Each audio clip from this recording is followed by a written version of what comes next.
شروع اللہ کا نام لے کر جو بڑا مہربان نہایت رحم والا ہے۔ اور کتاب یعنی قرآن میں مریم کا بھی تذکرہ کرو، جب وہ اپنے لوگوں سے الگ ہو کر مکان کے مشرقی حصے میں چلی گئیں، پھر انہوں نے ان کی طرف سے پردہ کر لیا تو ہم نے ان کی طرف اپنا فرشتہ بھیجا، سو وہ ان کے سامنے ایک خوبصورت مرد کی صورت میں آیا۔ مریم بولی کہ اگر تم پرہیزگار ہو تو میں تم سے بچنے کے لیے رحمان کی پناہ لیتی ہوں۔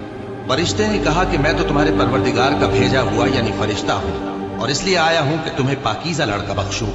مریم نے کہا کہ میرے ہاں لڑکا کیوں کر ہوگا، جبکہ مجھے کسی مرد نے بطور شوہر چھوا تک نہیں اور میں بدکار بھی نہیں ہوں۔ فرشتے نے کہا کہ یوں ہی ہوگا، تمہارے پروردگار نے فرمایا کہ یہ مجھے آسان ہے اور میں اسے اسی طریق پر پیدا کروں گا تاکہ اس کو ہم لوگوں کے لیے اپنی طرف سے نشانی اور ذریعہ رحمت بنائیں، اور یہ کام مقرر ہو چکا ہے۔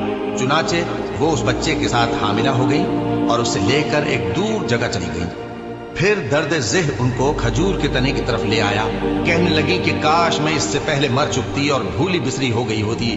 تب ان کے ٹیلے کے نیچے کی جانب سے فرشتے نے ان کو آواز دی کہ غمناک نہ ہو، تمہارے پروردگار نے تمہارے نیچے ایک چشمہ پیدا کر دیا ہے، اور کھجور کے تنے کو پکڑ کر اپنی طرف ہلاؤ، وہ تم پر تازہ عمدہ کھجوریں گرائے گا، تو کھاؤ اور پیو اور آنکھیں ٹھنڈی کرو۔ اگر تم کسی آدمی کو دیکھو تو کہنا کہ میں نے اللہ کے لیے روزے کی منت مانی، تو آج میں کسی آدمی سے ہرگز کلام نہیں کروں گی۔ پھر وہ اس بچے کو اٹھا کر اپنی برادری والوں کے پاس لے آئیں۔ وہ کہنے لگے کہ مریم یہ تو نے برا کام کیا۔ اے ہارون کی بہن، نہ تو تیرا باپ ہی برا آدمی تھا اور نہ تیری ماں ہی بدکار تھی۔ تو مریم نے اس بچے کی طرف اشارہ کیا۔ وہ بولے کہ ہم اس سے کہ گود کا بچہ ہے کیسے بات کریں؟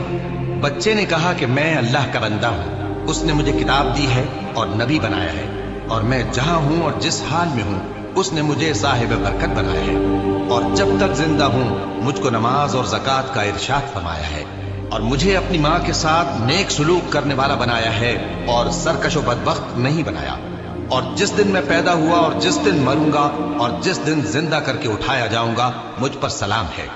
یہ مریم کے بیٹے عیسیٰ ہیں، اور یہ سچی بات ہے جس میں لوگ شک کرتے ہیں۔ اللہ کو شایع نہیں کہ کسی کو بیٹا بنائے، وہ پاک ہے، جب کسی چیز کا ارادہ کرتا ہے تو اس کو یہی کہتا ہے کہ ہو جا تو وہ ہو جاتی ہے۔